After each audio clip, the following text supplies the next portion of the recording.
All right, everybody, I'd like to welcome you to the third in our series of Destreza lectures. My name is Puck Curtis, and my co-host for this series is Eric Myers, and we're the head instructors for the Sacramento Sword School. Our guest today is Matthew Howden, and he runs the historiccombat.com website where he heads the Visual Thibault and Visual Frias projects. He's been researching, practicing, and teaching historical European martial arts for over 2 decades now. And he's taught Destreza material in the United States and Canada. He's going to be talking today about Destreza Saber, but a little bit more on his background. He was one of the first people I met that was doing practical Destreza. We taught together at a K-War many, many years ago. And what I found was that what he was doing and what I were doing were really well synced. And for having never met each other, I thought that was very impressive. In addition, he uses Destreza within the confines of the SCA, and his fencing is practically very effective. I'm very good at putting written word into practice. So I'm really pleased to have him as a colleague and a presenter, and I think that this lecture is going to be really great. So let's get out of his way and let him get started.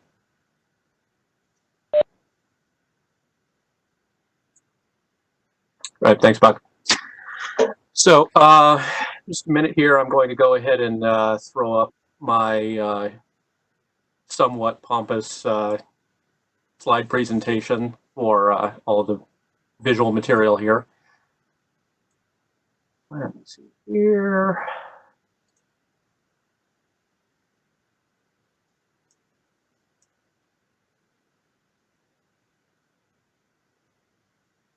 Okay, is that coming through? Yeah, it looks really nice. Good. Okay. All right. Yeah, it's a little fun here because it's still, my screen still shows my my webcam video instead of my slides, so that's a bit of fun. All right. So we'll see how long this takes. This is my first time presenting this particular material in this format. The kind of general arc of the presentation as I'm seeing it is going to tell you a little bit about myself so that you can get a little clearer of an idea of what some of my personal biases are and where I'm coming from. We're going to talk a little bit about Frias and his text and kind of what his conception of Destreza is and how that gets worked out in a practical sense in his text. And then we'll open it up for questions from there. So let's go ahead and get started. So my academic background is in theater and musical performance. Studied that at Southern Oregon University, and then filed under, and now for something completely different, studied industrial design and drafting and mechanical engineering at PCC, Portland Community College. And for the last 15 years, I've been working in finance data, analytics, audit response, and business analysis. So kind of all over the place. What some of that brings to this is that I spend a lot of my time reverse engineering systems and negotiating back and forth between instructions as written and the way people actually do them, and which I think does give me a little bit of an interesting lens on historical combat treatises as systems documentation. From a fencing perspective, started doing stage combat back in the early 90s when I was in high school. Got involved with a local foil and saber teacher and did what I'm referring to as backyard foil, in that it was not very formalized. It was a whole lot of, yeah, it might work better if you did it a little more like this, and us basically playing fancy tag. In 96, after graduating high school and heading off to college, started getting active with the Society for Creative Anachronism. Very quickly got into the rapier side of things there. And within probably the first year was looking at sources like Saviolo and Degrassi and whatever we had available in English, and trying to look at applying some of that material within the SCA rapier context. Around 2000, the first 8 chapters of Thibault became available in English translation thanks to John Michael Greer's work. Very quickly got my hands on that and started beating that material to death. It was a number of years before we had more than just those first 8 chapters. So eventually, when that first edition was complete, I ended up running several workshops with John Michael, where he was exploring the esoteric side of things and I was exploring the practical side of things. So it's fair to say that, especially from a Destreza perspective, I'm a rapier guy who also works with other weapons. So I'm going to tend to look at things through that rapier lens a little bit. That said, I'm a firm believer in looking at texts for what they are, and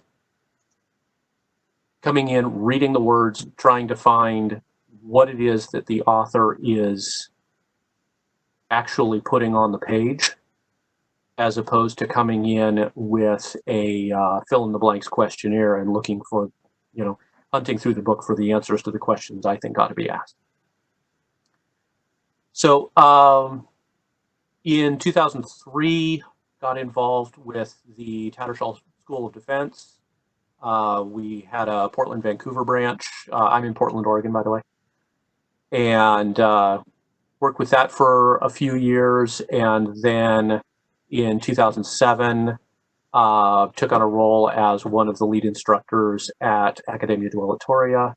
I was there for about 11 years, running classes, creating curriculum, and doing research, etc. In 2018, I decided to step away from that. And since then, I've been focusing on more of my own personal research into historical European martial arts, Western martial arts, and running a small study group, working with some of the folks in the SCA, and generally really getting back to my Destreza roots. Spending a lot of time with both Thibault and for the last several years, Frias. So you dropped sort of an idea there that I think is just too interesting to let it go without you talking a little more about it. Sure. And if it's later in the lecture, then you can defer. But I'm really curious about what you said about a couple of different ways that you said this, but about bringing a system out of a manual or a text to people, and about how you pull that out.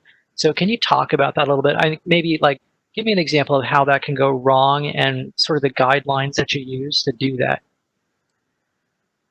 Oh, so that's skipping right to the big and complicated questions. First off, I'm going to say it depends a lot on the text. Some texts are a lot more complete than other texts. Some texts are, I think, more immediately geared toward practical application than others. But I try to start with a few. If I'm picking up a text for the first time and I'm trying to figure out how it works, I've got a few basic premises that I start with. One is that unless and until I become convinced otherwise, I'm working from the premise that the system actually works, and that it works with as little addition to what is written as I can possibly manage. So I always tried to start with the idea of text says do A, B, C. Okay, is there a way that I can make A, B, C work in a very practical sense without having to augment it with other things, right? I see a lot. I've over my years of working in this realm, I've seen a lot of instances where people have come in with a lot of baggage from other systems, whether or from other sources, I'll say, whether that's modern fencing or bad movies or this thing they heard from some guy one time, right? And they bring that in and they start to look at source material and find ways to make the source material say the thing that they want it to say. And really start cherry picking through the material, and you end up with some stuff where you're like, if I really, really squint just right and I'm especially tired, I can kind of see what was in the book there. And oftentimes it's less effective than what's in the book for having been presented that way. So, like I said, I try to start with the basis of what's actually written first, and then build from there. And when I run out of ways that I might be screwing up, or that I can see that where I might be screwing up what's in the source material, then I start playing around with, okay, well, what are we missing? Right. Thanks. That's very interesting, and I just thought you might have a unique perspective on that. All right. So, in terms of how I started working with Frias, so again, this started probably 4 or 5 years ago. And I had a Thibault student who decided that they were really interested in some of the Saber material, and so I decided, well, okay, I wonder what this Destreza stuff looks like if I've got a Saber in my hand, and so one route to that would be the purely speculative route where I go, oh, okay, well, I know how to use a rapier and I've spent some time with a Saber in my hand. So if I apply rapier principles, if I apply Thibault's principles to the Saber, I could come up with something really cool and interesting and probably pretty effective. But at the end of the day, that's just me making crap up. So instead, I do what I tend to do in these situations and started, pulling up searches and looking at material and going, I wonder if somebody has invented this wheel ahead of me. And of course, the two sources that you run into when you do such a search are going to be Frias and Moreo. I decided to look at Frias largely because it was written first, right? Now, one of the things that was interesting there, I am not really a Spanish speaker, right? So part of getting that material into a digestible format meant that I had to learn enough, or I had to gain enough of a reading comprehension of Spanish to be able to, get that information out. So that's another thing that's going to kind of bias this presentation, is that I'm not coming at this from the perspective of somebody who has, who's fluent in Spanish and has that, permeating their thought. That's also one of the reasons why, getting this into English translation was the work of probably, in the neighborhood of 5 years. Was a lot of going back and reworking and very, very carefully looking through sentence after sentence to make sure that what I was putting together was accurate to the language and contextually consistent. Right. All right. So enough about me. Let's move on to the person you're here to. You're probably all more interested in hearing about. So we don't know a lot about Simon de Frias. We do know. So he's the author of the Tractato Elemental, or the elementary treatise on Destreza for Saber. There are a few things that we can speculate about in terms of his age. We know that he was writing this book around 1808, 1809. In the book, he states that he had been fencing and teaching, or that he'd been fencing for more than 21 years and teaching for most of that. We also have some sources, thanks to some of the rare book dealers, that place him teaching fencing as early as 1787. So based on that, if we assume that he was at least 10 or 15 years old when that 21 years started kicking off, that puts him being born somewhere in the late 1760s to mid 1770s, right? We don't know when he died. Like I said, we know very little about him as a person for reasons that we'll get to momentarily. We do know from the front plate of the book that he was licensed as a master of all arms by the government of New Spain. So at least somebody thought he had a decent idea what he was talking about.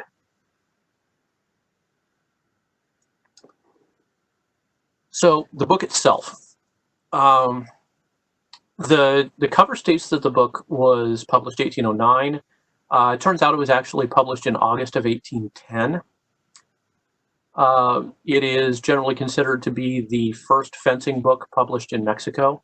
So far, I haven't seen anything to refute that. It is the first Destreza treatise dealing with saber as a focal weapon. What I mean by that is, Brea, I think, discusses saber a little bit, but the sabreur is very much the antagonist in that particular story. So the prior treatments of saber are all, so some guy's using a weird curvy sword, here's how you stab him.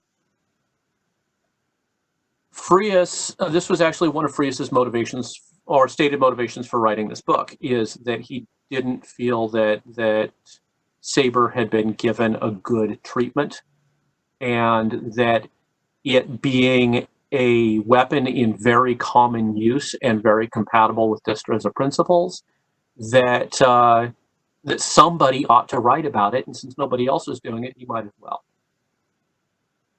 So he writes 471 numbered paragraphs on 201 pages of book, includes 13 engravings. In his preface, he states that he had intended more, but that essentially it was going to be too costly. So he had to pare it down to only the essentials. Now, two of those 13 engravings are foldouts that give big footwork diagrams. The background for these slides, by the way, is a close-up of one of those, or of a section of one of those foldouts that gives a whole bunch of information on placement. We'll be looking at that a little more in a few slides. But a few things in general about this text. One of the things that tends to catch people's notice is that it isn't the kind of philosophical tome that one generally expects from the Destreza tradition.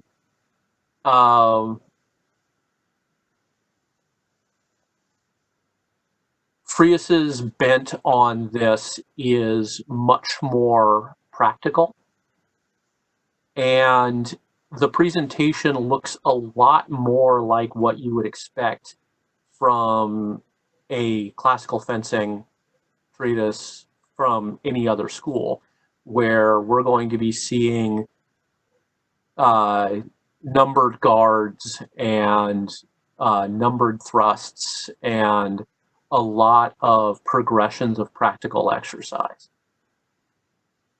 So that kind of sets it apart and makes it a little bit of a unique thing. Another thing that's particularly unique about this particular text is there's an entire chapter at the end of the book that is specifically targeted toward instructors. And it covers things like what the student should bring to class, what equipment the instructor should have on hand, and some really basic notes on the kind of progression that an instructor should take a student through. And that progression bears a lot of similarity to Frias's progression in how he presents the material. So you can look at this as actually being much more like a practical textbook than a lot of other sources that we see. I think that's interesting, and it brings to mind sort of a stylistic question. So a lot of the other Destreza authors, they make great pains to tie themselves to the classics, and they also tend to use classics as proof in demonstrations of what they're talking about. And I kind of get from what you're saying that Frias doesn't do that. Does he do any of that, tying himself to the classics and demonstrating proofs, or is he setting out like, this is what you do, trust what I'm saying? Yeah, much more the latter. He does tie himself to Rada a little bit, but as far as going back to the classics, in fact, he has a statement where he essentially says, "Look, I'm not going to have the discussion about whether or not what we're talking about is a science. That's been demonstrated already. We're moving on." And he's much more about that phrase that we run into a lot, reduction to practice, right? And he's definitely more apt to explain why some practices that other people do are based on faulty principles or faulty understanding of their principles than he is to really defend his own work in those terms.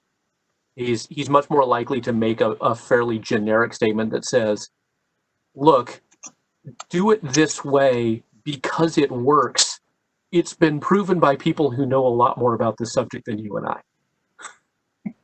Well, if talking trash about your adversaries is a Destreza principle, then he's lining right up. There is that. There is that. I was during the setup time, I was joking with Eric that one of the fundamental practices of Destreza is telling other people that what they're doing is false. So, and he does get a little salty from time to time. So which I mean, it's not a good Destreza treatise unless you get a little salty. So a little bit of context in terms of the history that this text sits in. So we have in 1758, we have Pernaut's treatise on arguably on foil and saber. Domenico Angelo is in there. In fact, I mentioned those two partially for date context and partially because these are two of the texts that Frias specifically mentions as, yeah, I know these guys talked about it, but they did a crap job, so we're gonna give it the Destreza treatise, or the Destreza treatment. In the Italian tradition, we have La Scienza della Scherma in 1803, so just within a few years prior. And we have Brea, of course, immediately before Frias. So that's kind of where the texts sit. What I'd like to actually draw attention to, though, is some of what was going on the broader historical basis. So Frias's text was published in Arequipa, Mexico. Now, part of that was likely due to locality, but it's also worth noting that at the time that he would have been publishing, Spain was in the middle of the Peninsular War and the Spanish War of Independence. So France had come in, knocked over the Spanish government, put Joseph Bonaparte on the Spanish throne, and thrown everything into complete and utter chaos. So there's at least some degree of, well, publishing in Spain where all of the other Destreza texts are published would be great, but they're kind of closed for business right now. Now, that Spanish War of Independence and had a significant impact on Spain's ability to manage its colonial assets. And exactly almost to the day, 1 month after Frias's text is published, the Mexican War of Independence kicks off. So it's safe to say that this was written in somewhat stressful and turbulent times. All of that pretty much eases off by the end of 1821. But it's not until 1862 that we see Moreo's complete treatise on fencing with on the Spanish saber fencing. So, which is Frias and Moreo are the two sources that one really, or that we really have to get an idea of how Destreza would be presented with the saber. And so about 50 years apart, and with the better part of a war in between them.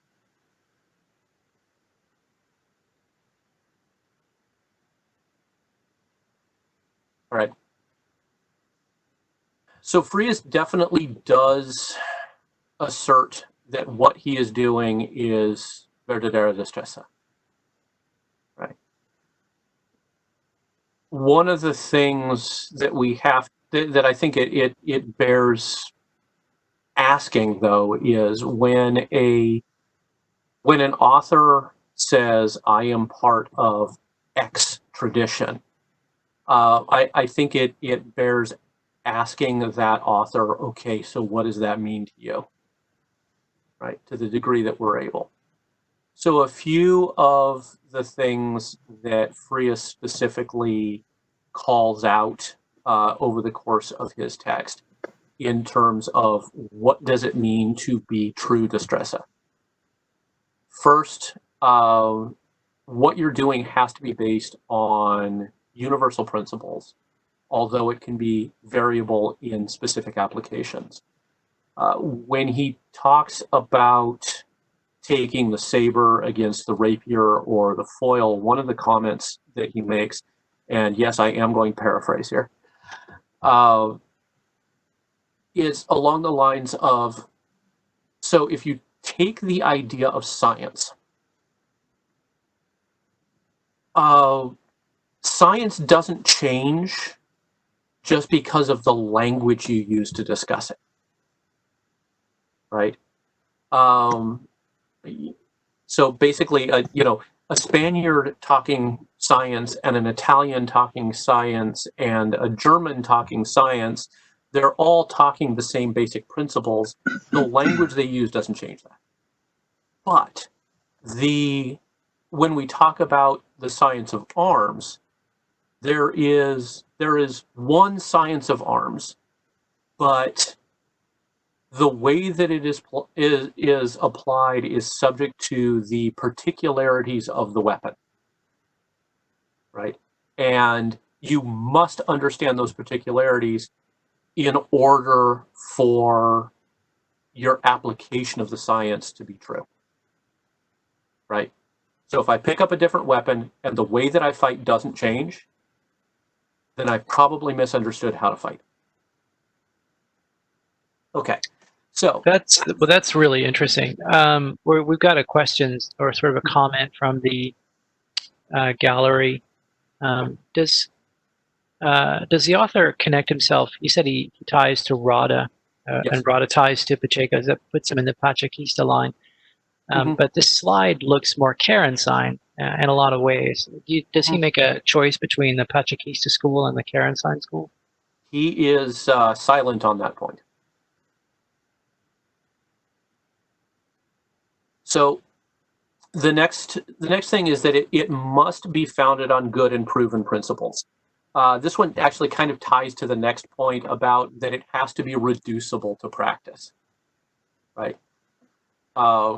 So essentially, it doesn't matter how good your idea is if nobody can make it work,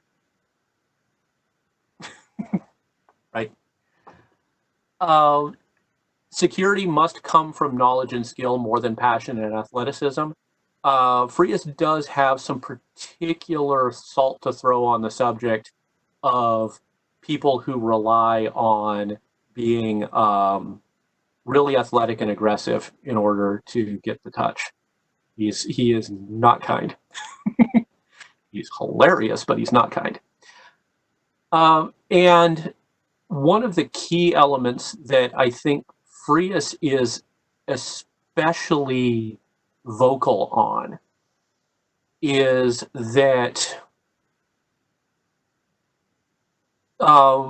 Destreza, as he puts it, as a good Christian art, must be first and foremost concerned with conserving or preserving life. That we only kill with it if it is necessary and appropriate, right? He acknowledges that some people will study the art with bad intention, but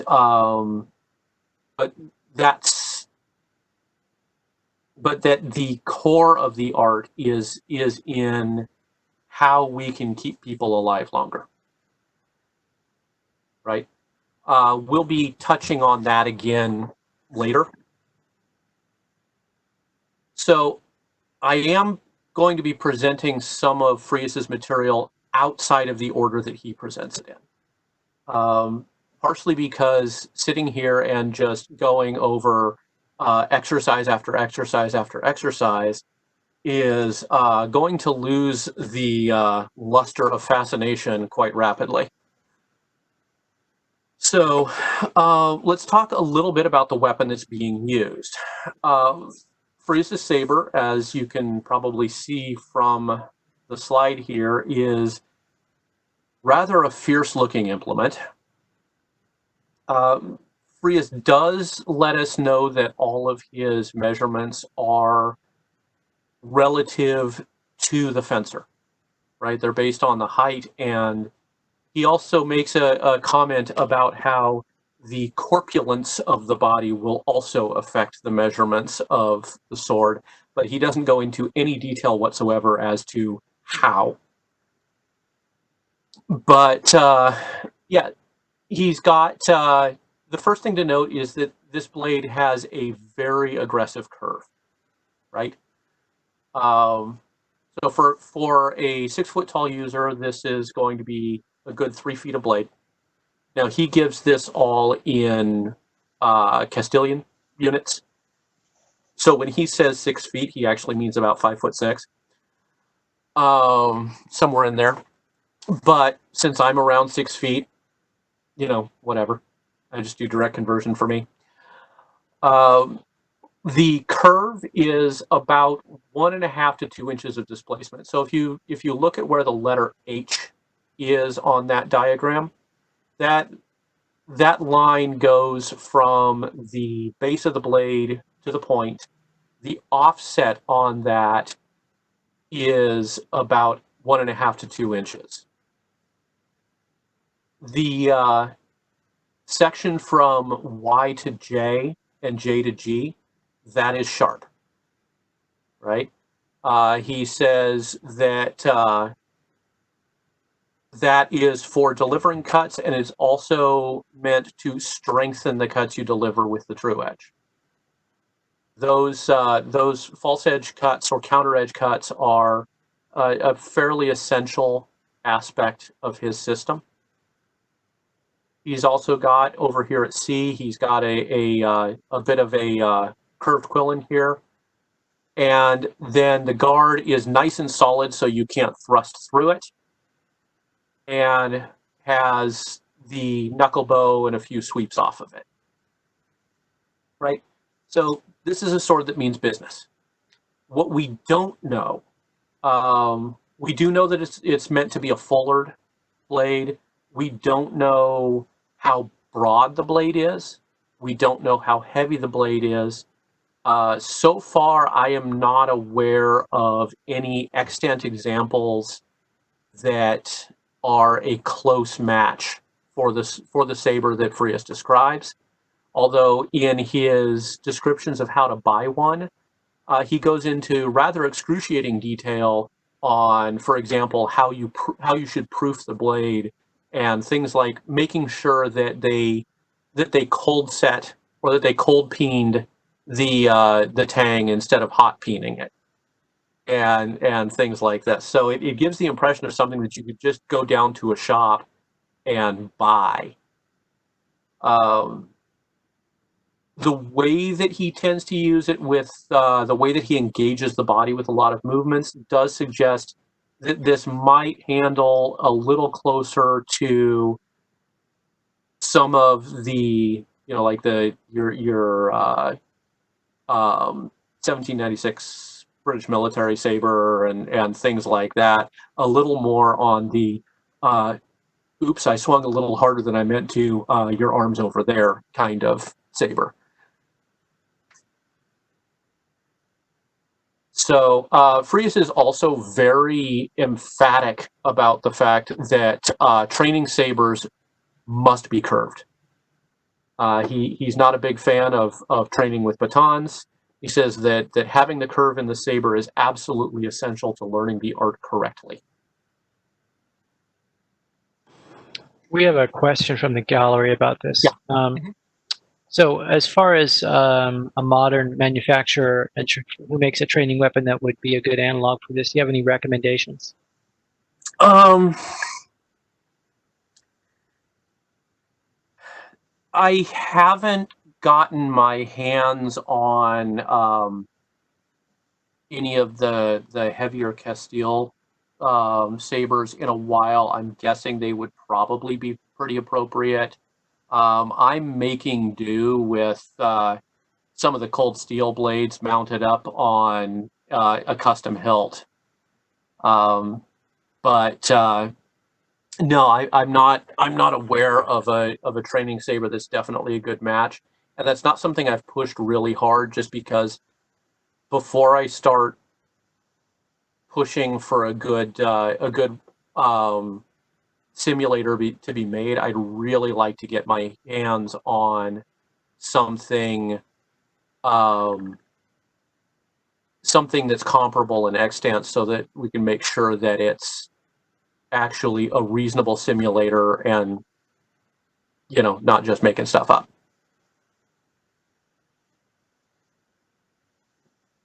Sure, that's good. Thanks.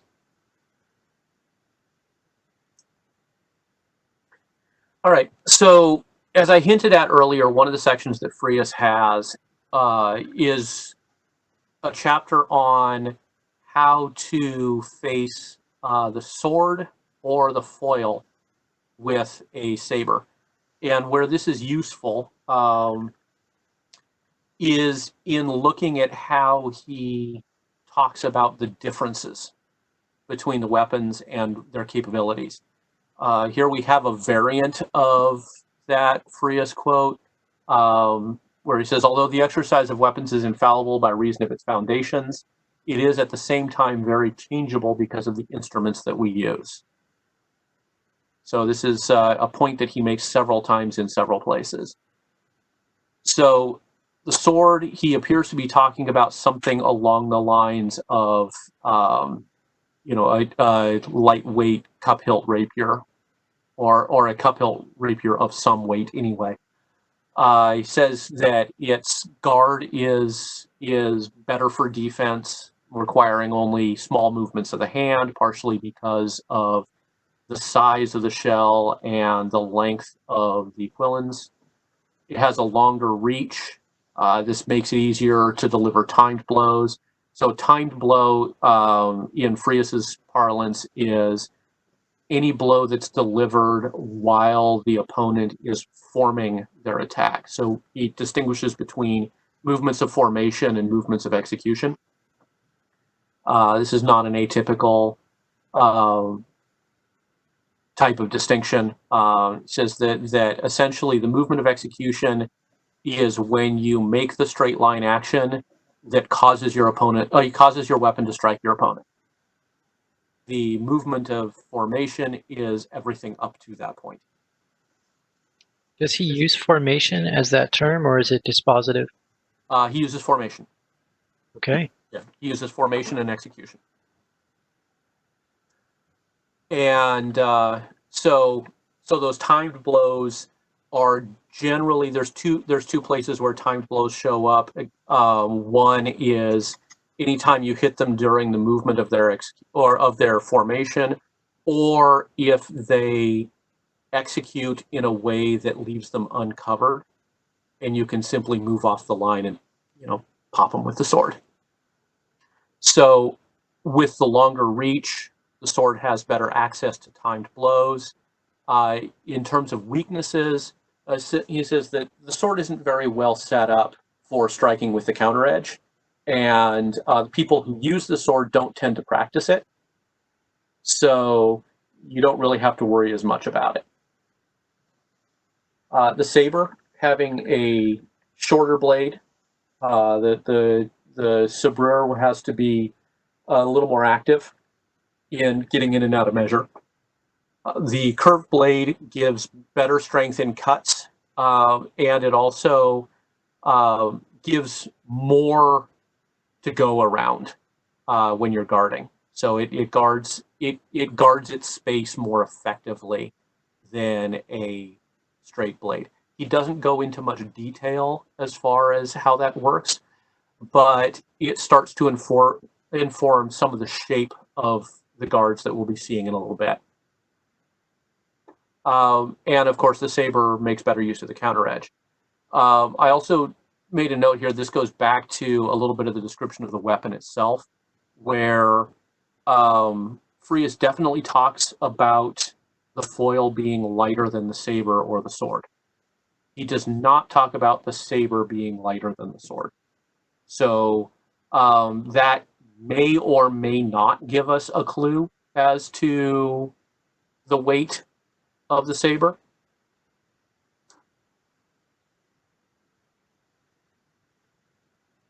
So, like most Destreza authors, Frias is concerned about this concept of how do you describe movement in space. And so he has this lovely little diagram with verticals and horizontals and diagonals all through it. And so you have the DD vertical lines on the furthest outside. Those are the left and right verticals. You have the BB and CC lines just inset through those and running through the chest. Those are the collaterals. Generally speaking, your hilt is in one of those and your point is in another one, right? So these kind of allow him to give a left-right orientation. You also have that AA center line, which tends to be more referential. He doesn't really use that a whole lot in describing things. He's much more concerned about whether you're inside or outside the verticals and the collaterals. And then these horizontals, you have from the top down, you've got 7/8 that sits on top of the head. That is our supreme plane. You have 5 and 6, which is running through the shoulders, is I believe he calls that the superior plane. And then 3 and 4 running through the natural waist, right? So generally speaking, you're going to have your hand either on that 3/4 line, or you're going to have the hand up on that 7/8 line. And then your point could be on any of those three, depending on what you're doing. All the way at the bottom, yeah. Yeah, just to clarify, when you say the hand is at that height, you're talking about the hand when presenting the guard? Yes. Yeah, when you're holding the guard of the sword, your hand is going to be either down, generally speaking, either down at the waist or up at the top of the head. Thank you. And then 1-2 is the inferior plane, also known as the ground. So this is just a little bit of context that he uses to lay on this concept of oppositions. So oppositions is the contextual placements of and orientations of various parts of the body. So he talks about opposition of the body as being the feet having carried the body to the right place, right? So if you are defending, it means you are far enough away to defend. If you are attacking, it means you are close enough to attack. It also means that your weight is over the correct leg. So generally speaking, if he is taking what he calls a stance to wait, or a defensive stance, he's going to have the weight on the front foot and he's going to have the back foot cast back so that you can very quickly shift back out of the way. Offensive goes the other way. And he refers to these as balance forward and balance back. So balance forward is my weight is on my front leg. Balance back is my weight is on my back leg. What I've translated as balance neutral, he literally calls it unbalanced, is weight between the feet, right? Or even weighting. He doesn't do much of that. Opposition of the planes. So he's talking about the rotation of the body. So he has 3 basic positions. 2 of those are more accurately movements. We have profile, square, and half position. So profile, obviously, I take a line through both of my shoulders and it more or less points at my opponent. That's profile. I take a line from spine to sternum, and that more or less points at my opponent. That's square. If I take an orientation halfway between those two, I'm in half position. There are pretty much any of the attacks and defenses are accompanied by either a movement to square or a movement to profile, depending on whether you are exerting force to the outside line or the inside line. So if I'm exerting force to the outside line, I'm going to tend to square to that. If I'm exerting force to the inside line, I'm going to tend to profile. Now, if I'm stepping to the inside line, I still square with that, and vice versa. likewise with the attacks. If I'm attacking inside to outside, I'm going to tend to square with that. If I'm attacking outside to inside, I'm going to tend to profile to that. Right. So this is stuff that shows up in other Destreza sources as well. This is one of those areas where we get some of Frias's punchiness, and he'll get in and he'll say, "Keep this in mind. It's a general rule. I'm not going to repeat it." And then he repeats it over and over and over and over again. So he's not always good at following his own statements. Opposition of the arm means that the hand has to be at the right height and in front of the correct vertical. So if I want to counter a blow to or a blow that's coming in on my left side, but I have my hand in front of my right vertical, I don't have opposition of the arm. I'm going to get hit. Right? Opposition of the hand means I have to have my hand correctly rotated. So if I'm blocking that same strike to my left side and I try to do it with my hand low and palm down, things are probably going to go badly for me. I'm going to want to orient that so that I've got a nice straight line between the arm and the hand. And then orientation of the weapon means that the blade has the correct orientation for either the attack or the defense that I'm trying to do. So if I'm trying to deliver a thrust, but my point is oriented straight up in the air, I don't have the correct opposition of the weapon. I need to have that point oriented toward the target I'm trying to strike. So all of these are conditions that he's going to track as he's building movements and as he's building guards and strikes.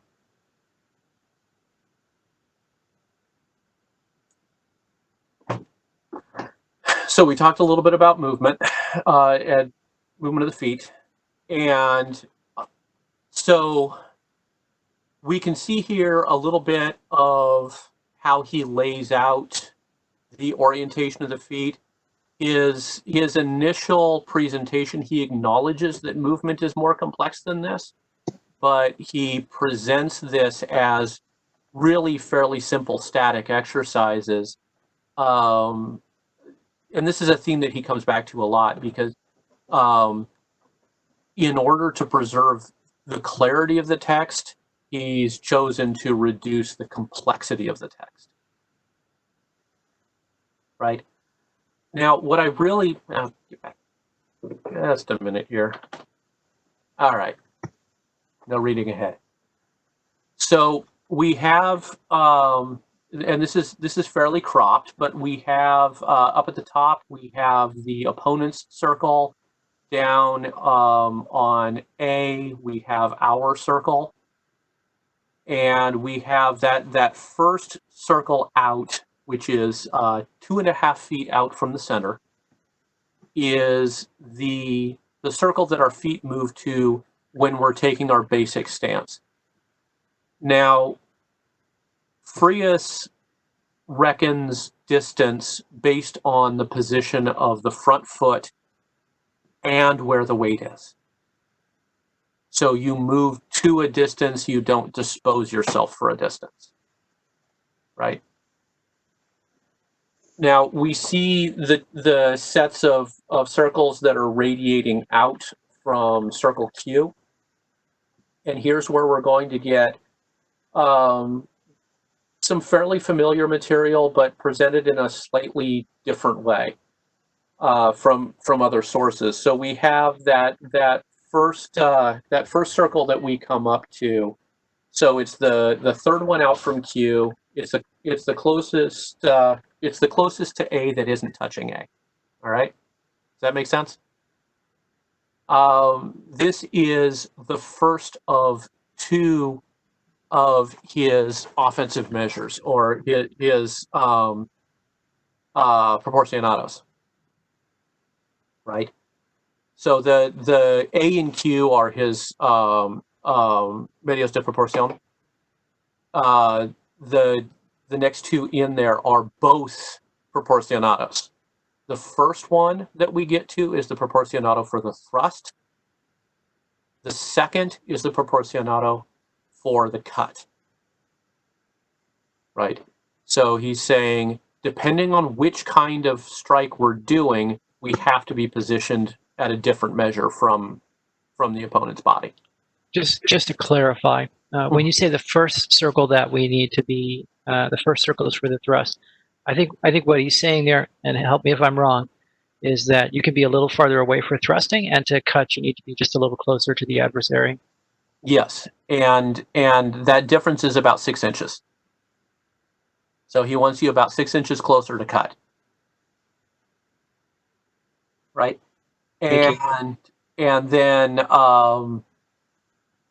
if we go inside of that all the way to that that first circle around Q, we're in close measure, or the medio propinquo, which he says is for conclusions,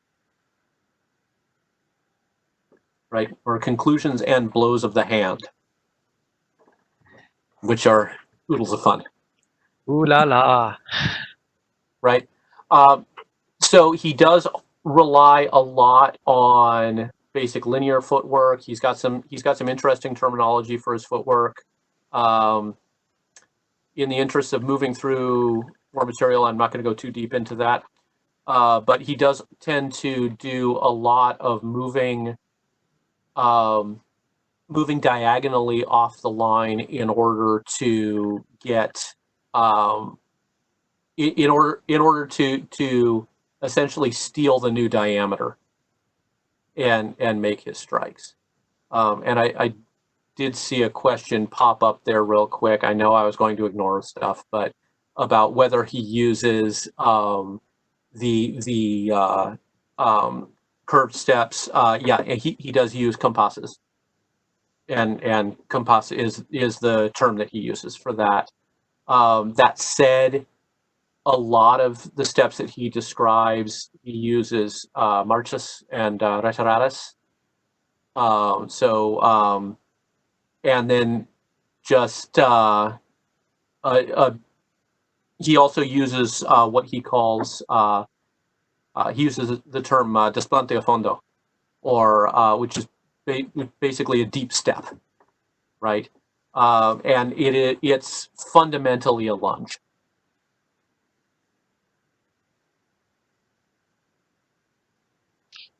Within his footwork, do you see a lot of? So you said his footwork's quite linear. Do you see much in the way of lateral stepping, offline stepping? Yeah, he does do a lot of angular offline stepping. It is presented as it's presented in a more linear way. He does acknowledge that actual footwork is more complex than that. But he mostly is going to use that offline stepping when you are like, for example, if I'm setting up an attack and my opponent parries the attack, but their parry isn't as wide as it ought to be, I might redouble on the angle in order to angulate around that parry and get the strike anyway. He also uses that a lot on situations where the opponent attacks with a good covered attack, and basically he would define a covered attack as an attack that has all of the oppositions in place. If any of the oppositions are missing, it's an uncovered attack. So if my opponent makes a covered attack, I can withdraw on the angle to essentially to ruin his oppositions and give myself that angular strike in.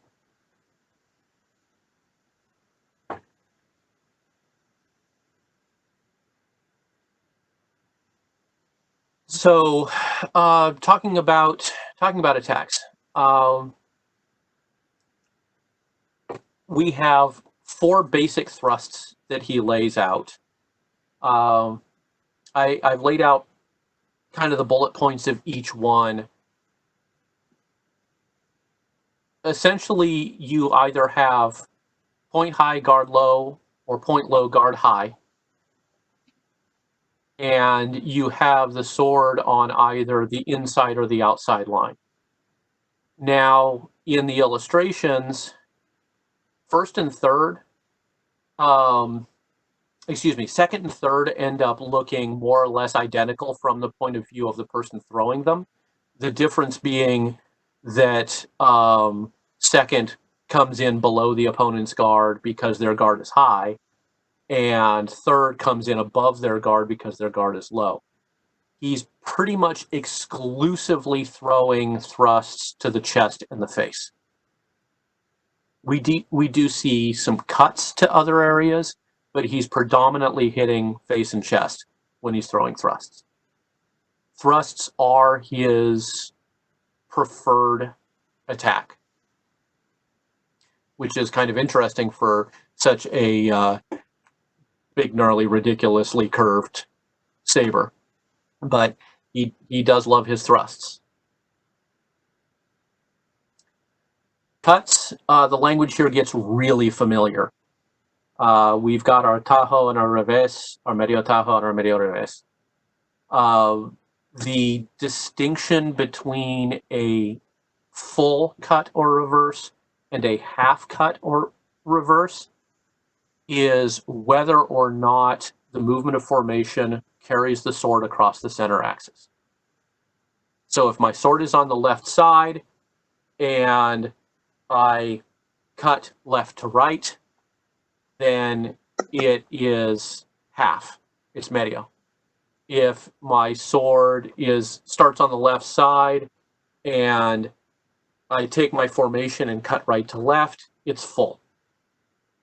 Right? And then we also have the counter edge cuts. These are pretty much exclusively rising cuts to the forearm. Right?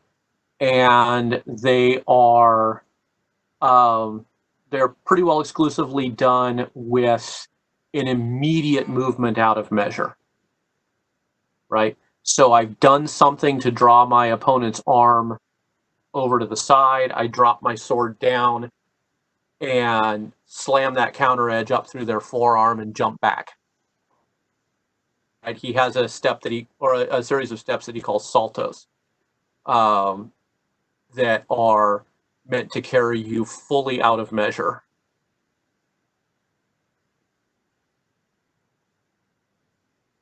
So we have 4 basic deliveries of attacks. Now, some of these are only going to apply to thrusts, right? So the first, all of the attacks are initially introduced as free attacks, meaning that I'm not relying on contact with the opponent's blade. It's, hey, look, there's an open space. I'm going to put my sword in it. This, all cuts, by the way, are free attacks. Timed blows are generally speaking, free attacks because they are relying on the fact that the opponent's weapon is already moving in order to gain safety. He then distinguishes between attacks by the sword, so thrusts by the sword. So this is, I take a guard on, or I make contact with my opponent's weapon, let's say on the inside line. I turn my edge into their weapon and I step toward it while delivering the strike. So I'm using that capture of the opponent's weapon and that movement in order to make it harder for them to get their weapon free to attack me. Right? And then the one that was a little bit tricky to wrap my head around is what he calls thrusts between the weapons. So if we take that same concept of moving the sword, so let's say I present my sword in your outside line, and you decide that you're going to parry my sword. So I disengage underneath it. You're already moving your sword in that parry, and I simply follow behind the parry, moving in the same direction that the parry is moving, and strike you. I'm not pushing your sword. I'm just keeping it from stopping and coming back. Right? So, so this is off the adversary's movement of remission, which is taking the blade off the line. Is that right? Correct. And does he use the traditional catalog of movements when he builds actions like that? He does not. He tends to um, he tends to be a lot more brief about his discussion of movements, and I think that's one of the major reasons why he goes with a number system. So he can use a combination of the number and the coordinates, if you will, to be able to say it's doing this, and then move on very quickly. It allows him to be a lot less verbose about how he's describing those movements happening. So if and just help me out here because I'm a simple guy. The adversary takes their weapon off center line to try to bind yours, and effectively you create a circle with your own to bind their weapon and then go in. You're not necessarily needing to bind their weapon. Think about this more the way that you might look at something like an Tahoe Virtual. Okay.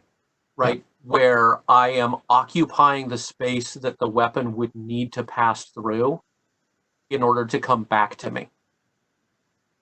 That's good. That makes sense. Thanks. Right. And then I'm creating that relationship with the weapon, and then I'm holding that relationship as the weapon moves away. Right. So so there is an offline following of the weapon, but I'm not actually seeking contact.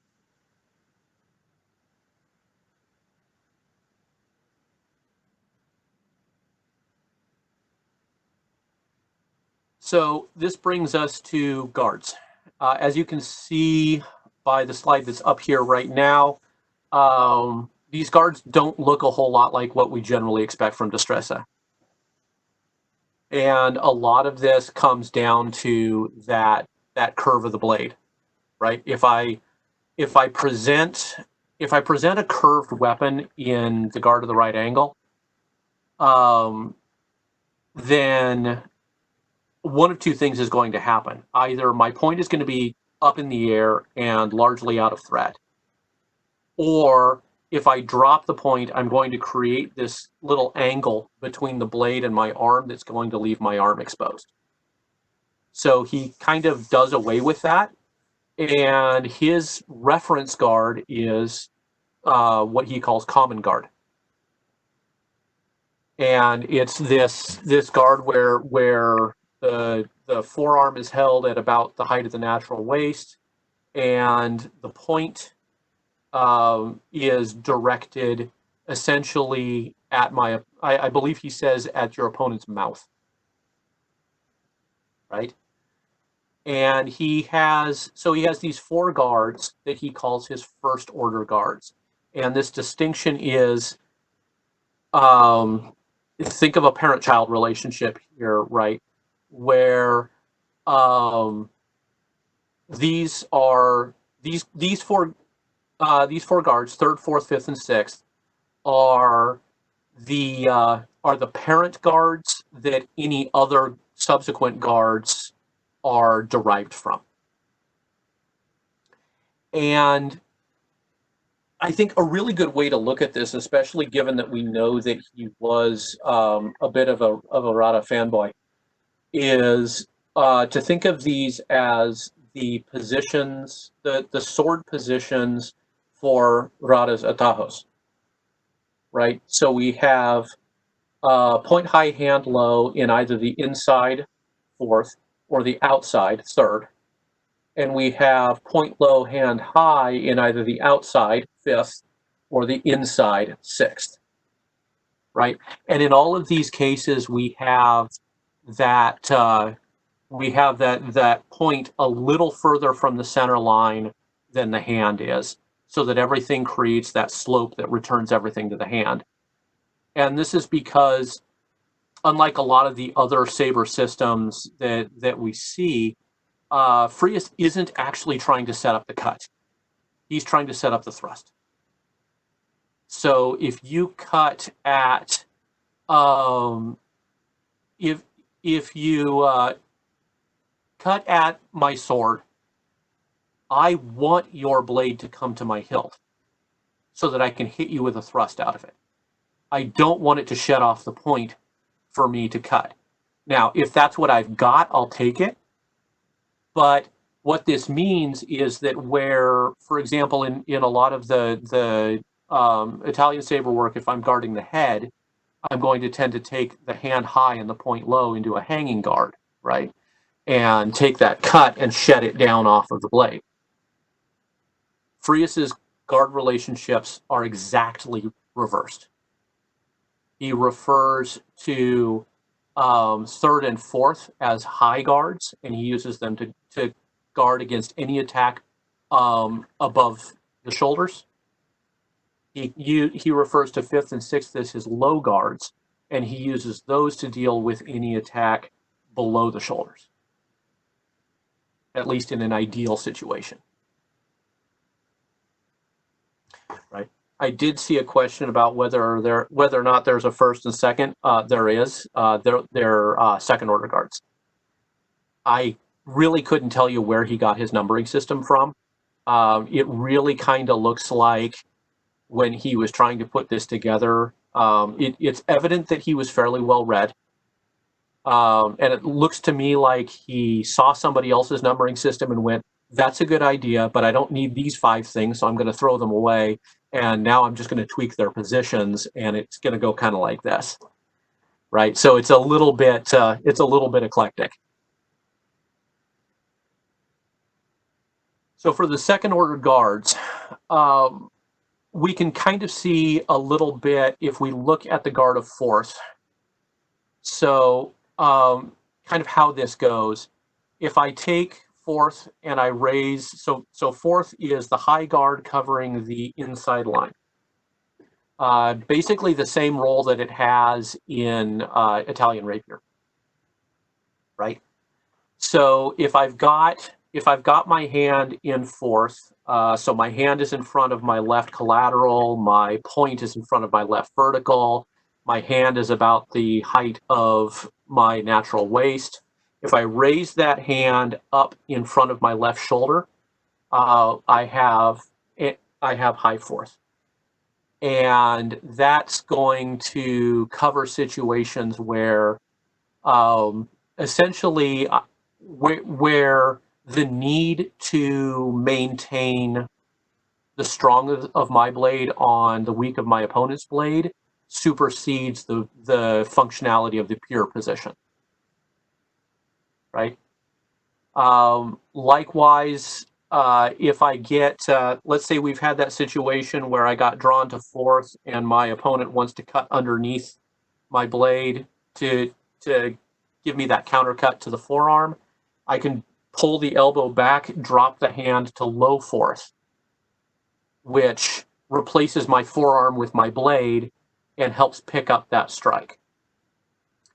And then we also have one called low fourth extended, which is essentially I take that low fourth position and I just straighten my arm out. And so all of the guards have a variant of this kind of thing. It's interesting that the variants for third and fourth tend to still carry the third and fourth number, whereas the major variants for fifth and sixth are first and second. So again, I couldn't tell you why. think the guy didn't watch enough Sesame Street to get his numbers down. Matthew, I've got an interesting question. Does Frias use any of the general techniques, any of the spiraling actions? He definitely uses actions that appear to me to be very technically similar to those, but he does not refer to them in that way. Right? And actually, we're right now, the next thing here is line manipulations that gets into a little bit of that. Right? So by line manipulations, I'm essentially referring to anything that I do to change what line my opponent is in relative to me.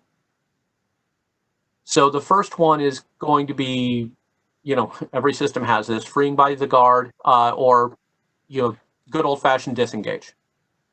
Right? This is any action where I move my blade out of contact with my opponents and circle their guard to get to the new line. Okay? Freeing by the point is when I do the same thing by moving my sword around their point. So think like a coupe or something like that. Graduation, and he uses degradation instead of degraduation. I just kind of love the poetry of that. This is more of a method that gets used in other methods. So this is your basic, if the sword gets closer to, or moves away from the point and toward the guard, it's graduation. If it goes the other way, it's degraduation. And this leads to where a change that he calls transferring. Now, this is very similar to that transferito concept of taking what my opponent wanted, right? So this is specifically if my opponent has me in third, I can graduate the blade and shift it over, and I end up with third. That is transferring. But he uses that exclusively with regard to changing guards.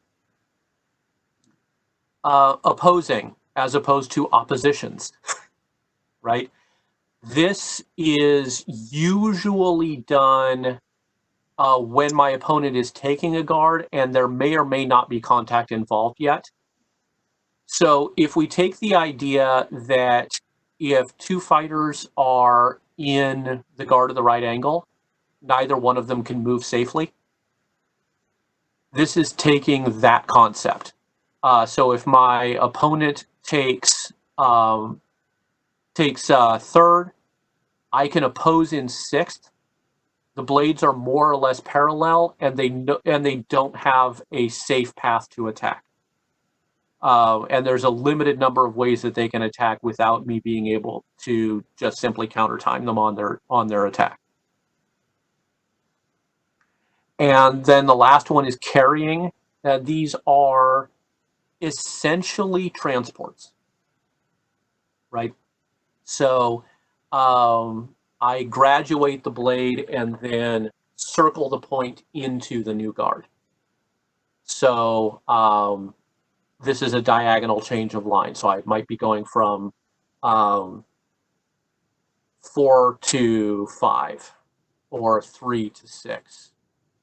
So and he is, and you can take that as carry the blade to the guard and immediately attack, right? Or you can take the carrying as a counter to a thrust, but that is less advisable because it carries the opponent's point across your body.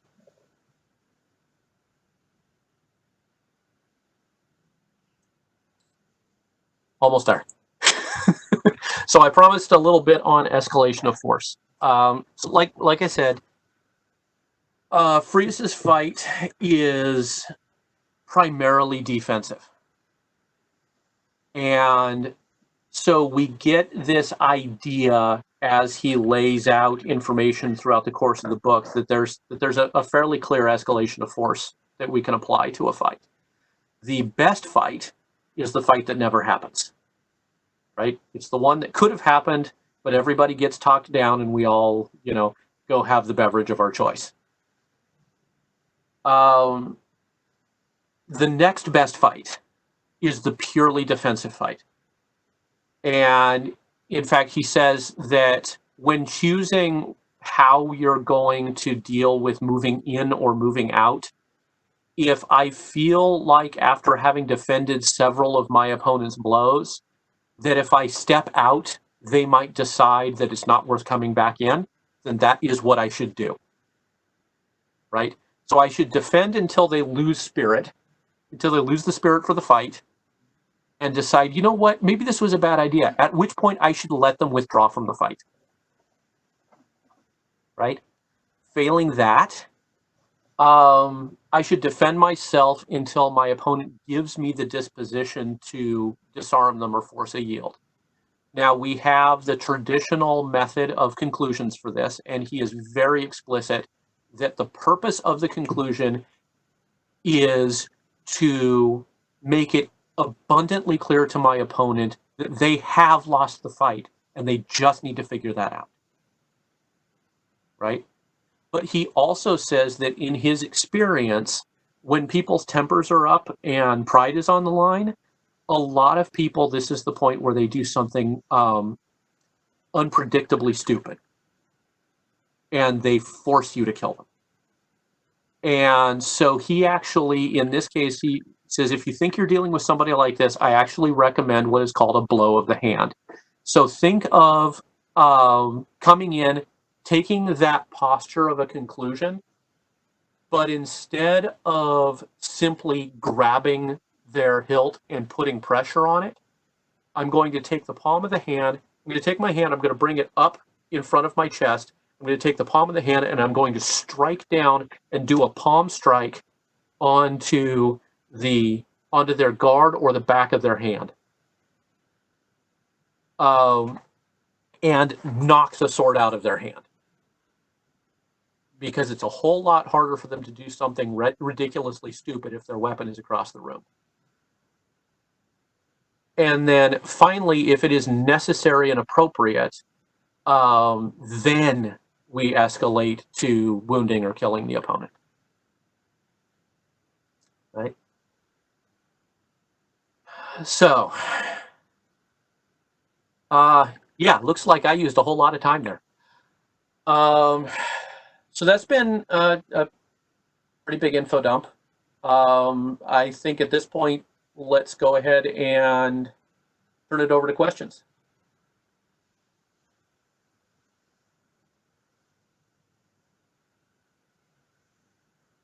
So I have a question. Since I'm the one who gets to talk, one of the two. Compared to a traditional sword Destreza, a rapier Destreza, what do you think? Can you create some points of difference that help us understand how it is that Frias changes the tradition for the weapon? So, a lot of that, I think that Frias is more concerned with the practice than with the philosophy. And so he tends to be, he's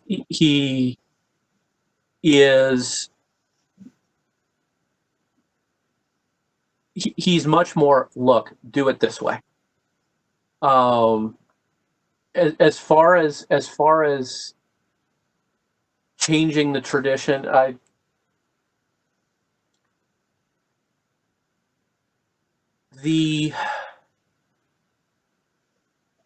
like I was saying earlier, we don't see as much of the sword out straight line, go ahead, work around my point stuff that we tend to see in more sword oriented, rapier oriented Destreza.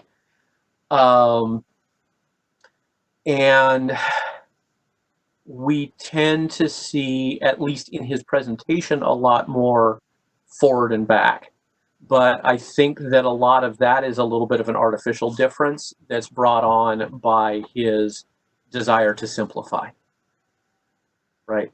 I've certainly, in some of the practice that I've done with this, run into people who were more interested in giving me fun angles to play with, and I have not found the information that Frias presents to be lacking in that regard, or in how it handles that, or at least how it handles that in terms of my understanding of it.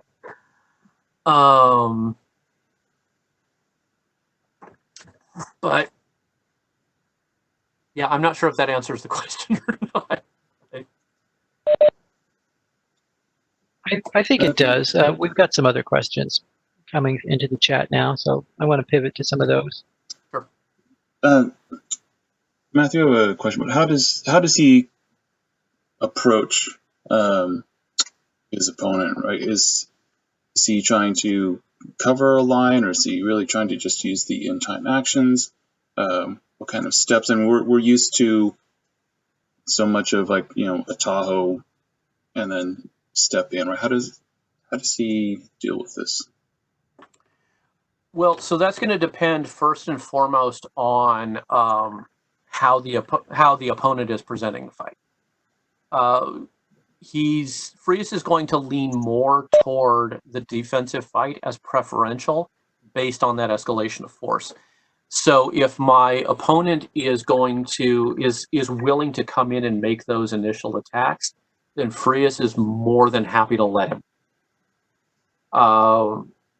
If I've determined that I need to fight an offensive fight, then yes, I'm going to take one of those primary guards. I'm going to close off that line, and I'm going to seek the security of the bind. So very similar to take the Ataho, and if my opponent gives me the disposition or allows me the disposition for it, then I'm going to come in and try to make one of those thrusts by the sword.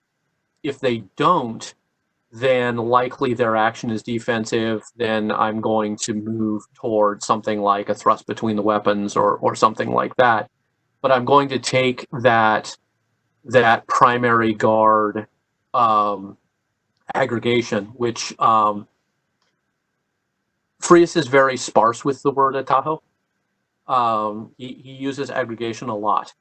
So I'm going to take that aggregation, and I'm going to force my opponent to either respond to that or eat sword. So would you say that he's including feints in this, or is he more just trying to, like, force an opening that causes the opponent to react? Yeah, so he does have some actions. He does include acometimientos, and some fun things like foot stomps and stuff like that, as part of that of those provocation movements. And he's fairly selective about when those are going to be used, but yeah, they are part of the system. So if I start to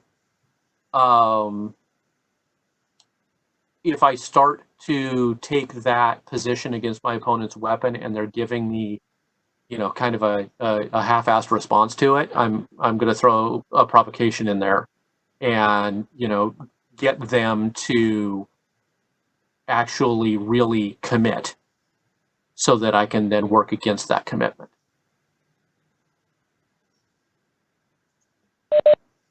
Okay, thanks.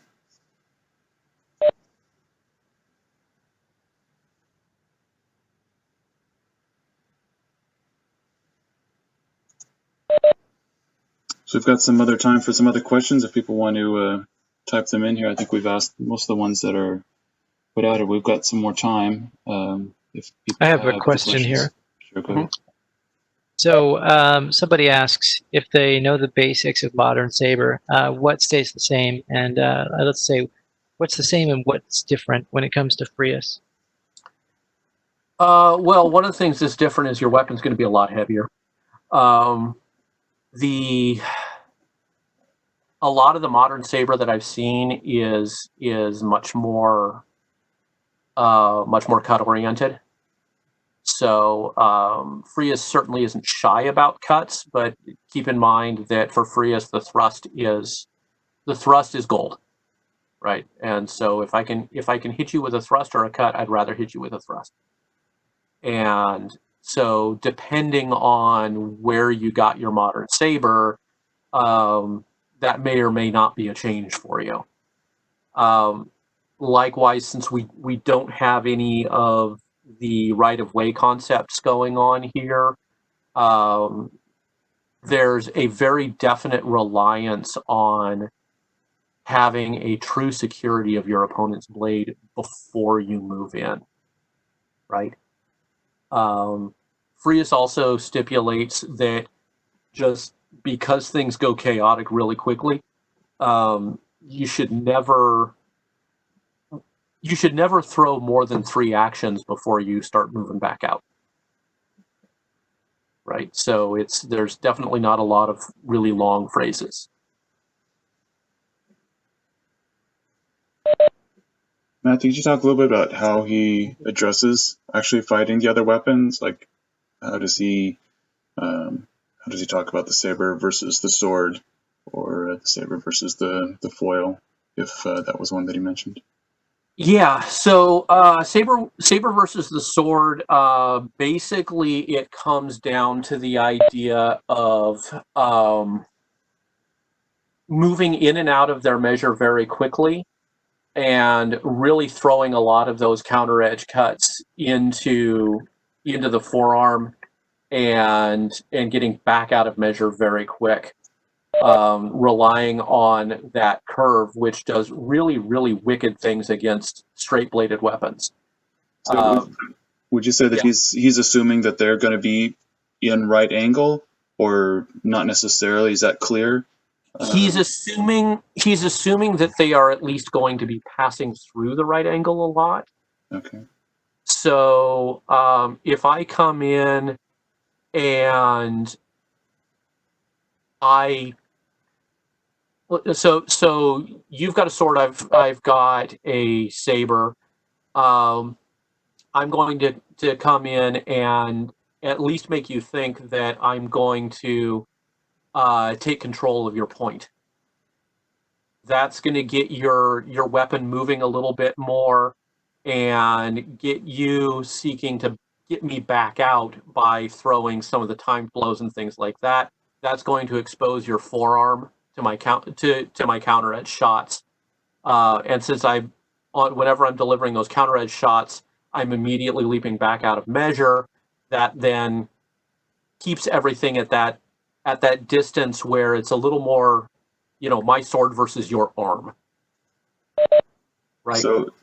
So he's using the advanced target to kind of equalize things a bit in this case. Yeah, Does he go for the forearm like that also when it's saber against saber?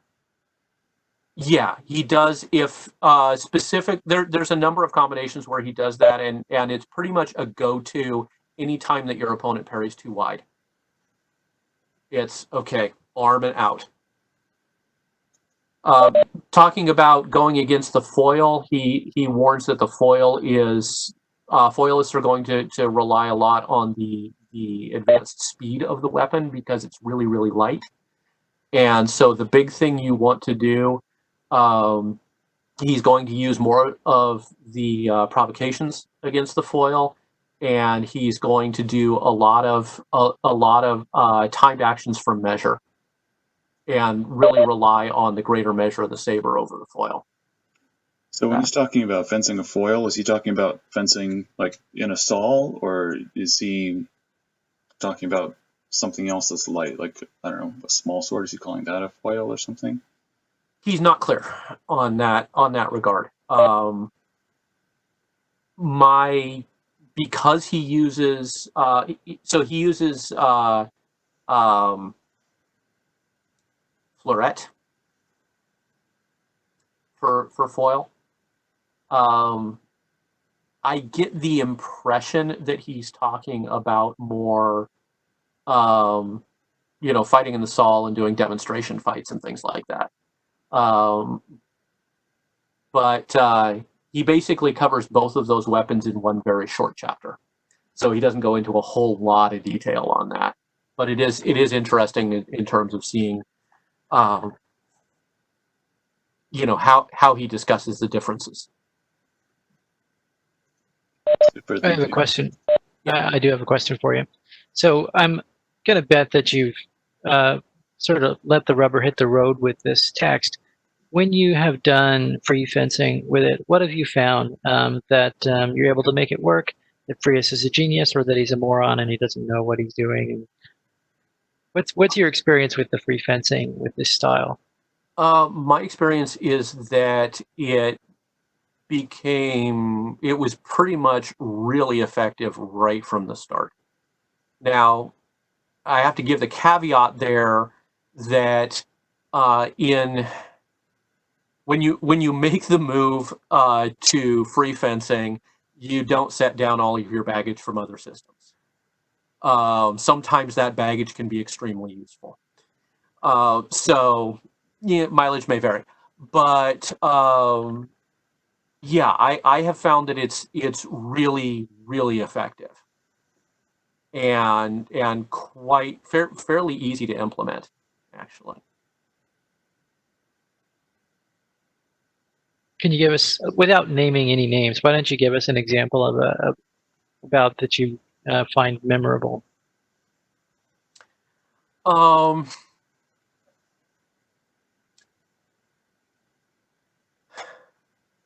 So there's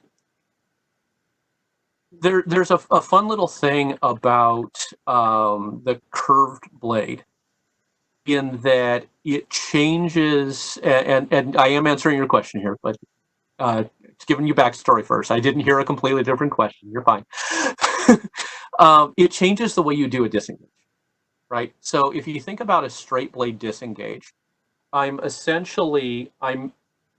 hand is off and I'm circling the point around, right? So there's that amount of there's that travel there. Well, when you've got a curved blade, you essentially just drop it and roll the hand over, and now the point's on the other side. So one of the first times that I actually took Frias out, more or less in public, a bunch of us were getting together, and the focus of that group was on more Radielian. And so we get in, we set up, I get a nice aggregation on the outside line. The other fencer does this really nice little narrow parry and goes immediately into an assertion of the blade, and then gets this really astounded look on his face when suddenly my blade has disappeared and reappears in his mask. And just that really, really fast and subtle disengage that comes from that. It's one of those things that, it's in and of itself, it's nothing spectacular, but it's one of those little moments where it's like, oh yeah, I see why this curve is important. That's really lovely, and the Italian Saber community is much larger, obviously, than the Destreza Saber community. So if you can Mhm. stick it to a couple of those guys on our behalf, it's not too bad. Well, and it was especially fun. It's always a fun fight when you hit the other person and their response is to like jump up and down giggling. So, So we're getting some other questions, largely about information that they can get from the text. Do you have a translation of this? Yep. I know that you do. So you're hosting this on your site. Maybe we should plug that site. You don't want to type that into the chat. I'll make sure that when we post the video, I'll include a link. And you're just making that available to everyone for free? Yes. Oh, that's very, very generous of you.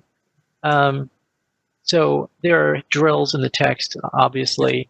Mm-hmm. Somebody has asked whether or not you have any videos up that demonstrate your interpretive work on the style. I am starting to get those up. So I've got a little bit of video up right now that is dealing with some of the footwork. I'm working on essentially going through the text. The plan is to take all of his exercises, which the book is predominantly exercises, and essentially break those down in addition to what's in the text, to break it down into solo exercises and partner exercises and put video of that up. So that is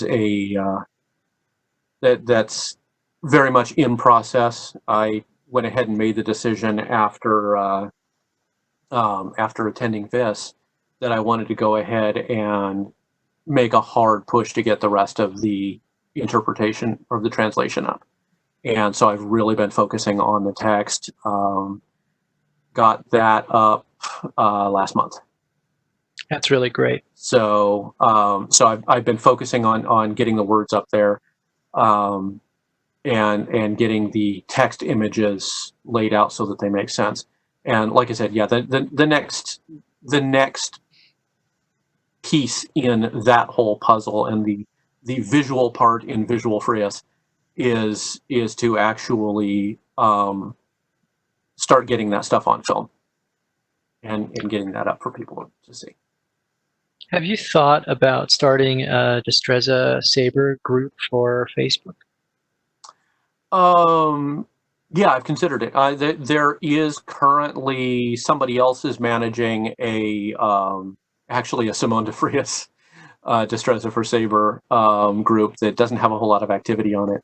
But yeah, I've considered doing that. I'm not always the best at managing the social media side of things, but I'm definitely open to the idea. That's great. I think we've covered all the questions in the chat. Eric, did you have any other ones? No, I think in terms of time that we're pretty good. We should probably stop here instead of spend another 20 minutes on stuff. Sure. Okay. Well, I really want to thank you, Matthew, for coming and sharing all this work with us. And it's just really generous of you to put up all your research on your website. I think when people do things like that, it makes a huge difference in the community. And the more people that we have looking at our content, the more ideas and energy we can get into that. And you're really just unlocking a lot of your work for people to really benefit from. Well, and honestly, it's a way for me to help combat my own imposter syndrome, right? Because if I'm going to charge people money for a thing, I have these like completely ridiculous intellectual standards that I feel like I have to hold myself to. And so if instead I take that and I just put out what I have with the expectation that people can look at it and say, you know what, I think you're wrong there, then I can more easily take that in without having to go, oh no, I was wrong and I charged people money for my wrongness. I'm such a horrible person. Right. And so it makes it easier for me to get around a lot of those roadblocks and actually get the work out there, because I might be a little bit of a perfectionist from time to time. Yeah. Well, I think everybody really enjoyed your lecture. And I want to thank everyone who is out there alone in their house, making an effort to be part of this community. I really appreciate all of you, and I hope that these lectures keep you going through the dark times that we've got right now. And if you decide to dig into this material and want to bounce stuff off of me, or whether it's a question or an observation or something I mistranslated or whatever, hit me up. Completely open to that. Let's get talking about it and work the material. That's really good. So one more last thing, I'm going to plug next week's lecture. We have Lois Spangler, who is doing original translation and research of some of the text. And she's going to talk about research and translation and she's offered to translate some fresh material on the fly so that people can see what that process looks like. So go ahead and join us next week for that.